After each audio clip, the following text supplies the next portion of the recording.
We're going to ask Maria to go ahead and push her up into a trot. Okay, you can see we're still having her ride without the stirrups. If you're working with riders that are maybe not quite as experienced or secure, you can certainly do a lot of these exercises with stirrups until they get comfortable enough and confident enough to go ahead and ride without their stirrups.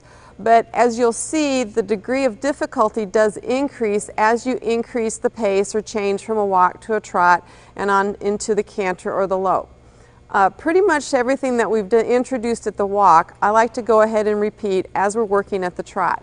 So first off, what I want Mindy to do is basically just put her hands up on top of her head, okay? And it's good that a rider understands what the gait of the horse and how the horse's legs actually are working. And our trot is truly a 2-beat diagonal gait, meaning the inside front and outside hind strike the ground together, and outside front and inside hind strike the ground together. Okay, later with our English rider, we'll go ahead and introduce the posting trot, which I often do have Western riders also do because it's just another element of good horsemanship, teaching good balance. But one way I like to do this is to have the rider go ahead and close their eyes, and you have to trust your person lunging you quite a bit, and then to feel how those legs are rising and falling. And what you should feel is to get loose at your seat bones and loose at your waist, and the trot is more of an up and down motion. And it's a 2-beat diagonal up and down motion, and let her feel when those diagonal legs are coming and striking the ground together. Okay? When we post, we want to post with as the outside front is going forward.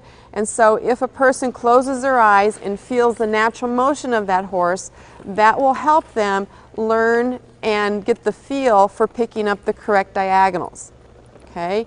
Now Mindy, still with your eyes closed, go ahead and put your hands out to the side with your palms up, and let's rotate at the waist, right, and then the left. And you can see you have to trust your partner quite a bit. It's a very different feeling riding with no stirrups, no reins, and your eyes closed. Okay, now let's go ahead and put your hands back on your hips. There you go. You can open your eyes.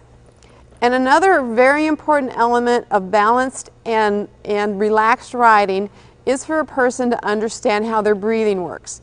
And if a person, what you want to do when you're breathing and riding is to take very, very deep breaths, that you inhale through your nose or your mouth, and try to think and feel an image that you're exhaling down through the center of your body, down through the center of your saddle. Okay? Oftentimes when a person gets nervous or tense, they tense up their back, and also their breathing gets more shallow. Okay? And you can often see the difference in the rider's level of relaxation, and also sometimes the pace of the horse when they get very tense. Okay, so Mindy, focus on inhaling and exhaling down through your center, and inhale and exhale down through their center. When I help some young riders ride and they're getting tense, I back them up and I said, breathe. Think of your breathing, inhale, exhale, exhale. And that does a lot to go ahead and relax those riders and get them loose and soft again. Okay, so now Mindy, we want you to work on your lower leg at the trot. And so let's go ahead and take your knees, your lower legs forward and back like we were doing at the walk, where you really, really swing them loose. See, to me, you're still a little bit loose, a little bit tight, swing them big and loose. So there you go. So it really develops that natural feel and natural balance over your horse, and we get rid of any stiffness that might be there.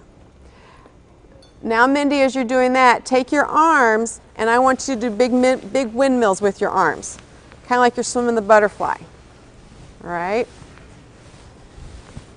And then at the same time, this really tests your coordination, start rolling your head around and around. And you can see this really will test a person's balance as we have them going all over the place, but is a really good exercise to teach them to stay loose and up in the center of their horse. Okay, you can stop all of that now, Mindy. And go ahead and swing your heels up so you're riding with your stubby legs. And now take your arms out to the side with your palms up. And some folks, when they initially do this on some horses, if they hit them too hard with their heels up behind their saddle, they're a little bit uncomfortable. So you do need to kind of feel your horse out a little bit before you get too aggressive with riding with your stubby legs. So let's go ahead and put your hands up on top of your head and now rotate at your waist while you're still riding with your stubby legs. To the right and to the left, to the right and to the left.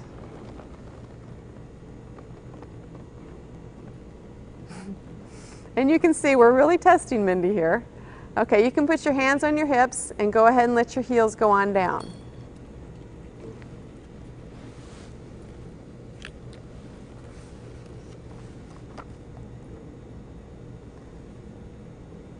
Okay, and let her go